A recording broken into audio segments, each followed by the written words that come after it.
Madame la Présidente, Monsieur le Ministre, Madame, Monsieur les rapporteurs, chers collègues. À la veille de cette dernière année de quinquennat, nous nous réjouissons avec mes collègues du groupe MoDem de constater que les crédits portés par cette mission ont augmenté de 10% depuis la loi de finances initiale de 2017. Avec plus de 3 milliards d'euros d'autorisation d'engagement et tout autant en crédit de paiement, cette mission est une fois de plus à la hauteur du soutien que nous devons d'apporter aux agriculteurs. Ce budget permet de répondre aux nombreux défis que nous nous sommes fixés en la matière depuis 2017, à savoir l'amélioration du revenu des agriculteurs, le soutien à la transformation agroécologique, le renforcement de la compétitivité des exploitations ou encore la valorisation de nos forêts pourvoyeuses d'atouts pour répondre aux multiples enjeux et notamment climatiques. Concernant l'amélioration des revenus, nous ne pouvons que saluer les différentes avancées que nous venons de voter, dont plusieurs d'entre elles seront mises en œuvre dès 2022. Grâce au rééquilibrage des relations commerciales entre les différents maillons de la chaîne agroalimentaire, nos agriculteurs ne seront plus la variable d'ajustement de la guerre des prix entre grande distribution et industriels. Nous veillerons bien évidemment à la concrétisation de la loi.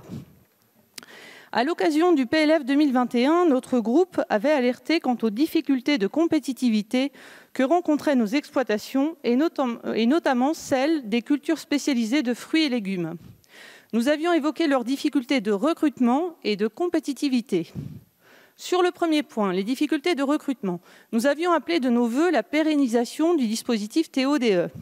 Nous nous satisfaisons donc de voir qu'il est reconduit en 2022, traduisant ainsi la volonté du gouvernement de soutenir les filières concernées.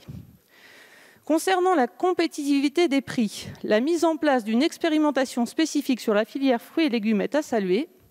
Elle permet à l'interprofession de bénéficier d'une dérogation temporaire pour mesurer les effets de l'application ou non de la majoration de 10% du seuil de revente à perte. Avec cette même volonté de garantir un haut niveau de prévention et de réactivité, nous ne pouvons qu'encourager la poursuite des mesures permettant d'accompagner le Brexit et le rétablissement des contrôles aux frontières. De fait, plus de 450 postes ont déjà été créés pour ce faire entre 2019 et 2021. Les entreprises de la filière pêche impactées par le Brexit bénéficient aussi d'aides depuis le début de l'année 2021. Nous devons poursuivre ces efforts. En outre, nous saluons la poursuite et le renforcement de l'accompagnement à la transition agroécologique en 2022.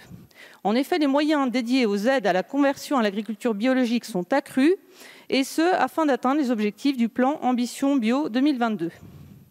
Bien évidemment, les crédits portés par cette mission s'accompagnent d'autres mesures, et notamment les 1,2 milliard d'euros du plan de relance destiné au volet agricole. Au sein des crédits, plus de la moitié est dédiée à l'adaptation au changement climatique. Nous saluons à ce titre le haut niveau de prévention des risques maintenu par le gouvernement, notamment à l'occasion du plan gel venu en aide aux agriculteurs touchés par cette exceptionnalité climatique. Les différentes aides d'État en faveur de la modernisation des abattoirs sont également un bon signal, en direction de nos producteurs locaux d'abord, pour l'attractivité des territoires où ils se trouvent, souvent ruraux, et enfin pour les Français, de plus en plus exigeants quant à la qualité et l'origine locale des produits qu'ils consomment. Pour revenir à la mission, je souhaite également mettre l'accent sur l'enseignement agricole, que nous devons de valoriser, tant ce secteur a à offrir aux jeunes générations. Dans les 10 années à venir, un agriculteur sur 2 partira à la retraite. Il est de notre devoir de former les agriculteurs de demain en inculquant les nouvelles techniques agricoles respectueuses de notre environnement. Sur le sujet de l'environnement, justement, les crédits de cette mission sont également dédiés à nos forêts. À ce titre, nous saluons la subvention exceptionnelle de 60 millions d'euros sur 3 ans à destination de l'Office national des forêts et en direction d'un renforcement de la résilience des forêts vis-à-vis des effets du changement climatique.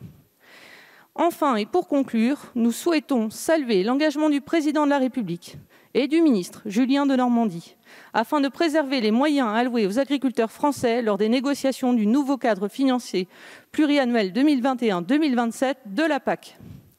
La nouvelle politique agricole commune doit s'appliquer en 2023, concomitamment au nouveau système d'assurance récolte que nous aurons l'occasion d'examiner dans les prochaines semaines.